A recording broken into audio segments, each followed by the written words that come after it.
तर राम राम मित्रांनो, आज आपल्या कॅफेचं काम चालू होतं. आज आपल्याला जरा कप्पे मोठाले करायचे होते, त्याच्याकरता आपलं काम चालू होतं. सगळे काढून घेतले पहिले, सगळी एडिंग उकळून आलं.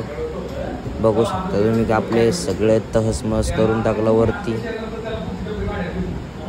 मग का पहिले ते सगळे अँगल काढून घेतले आणि 5 फुटावर अलीकडे ओढली. मग काय डायरेक्ट आपल्याला गाण्याचं शौक होते, मग आपण डायरेक्ट गाणे चालू केले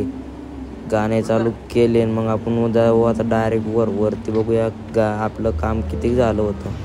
काम तर अर्ध्यापैकी झालं होतं. मग काय संध्याकाळी आपल्याला प्लाऊड कापणं चालू झाले आपल्याला लगेच. मग आपले प्लाऊड कापता आपण गाणे म्हणत कापून टाकले सगळे प्लाऊडवर बघू शकतो तुम्ही. Direct machine direct cutting. मग का डायरेक्टच लाईट गेली आपली. लाईट तर बघू शकतो तुम्ही. मग आपण आलो बाहेर. आपल्या हात बघू शकतो तुम्ही कसले काळे व्हायला होते. आपल्याला लागली जाम भूक. मग का डायरेक्ट आपण पानपुरी ठेल्यावर गेलो. मग का डायरेक्ट पानपुरीच प्लेट ऑर्डर केली. गपागप नुसत्या पानपुरी खाल्ल्या. मग का दुसऱ्या दिवशी आपण अख्खं काम घेऊन आवरून आपलं काम कसं वाटलं असेल तुम्हाला कमेंट करा. धन्यवाद.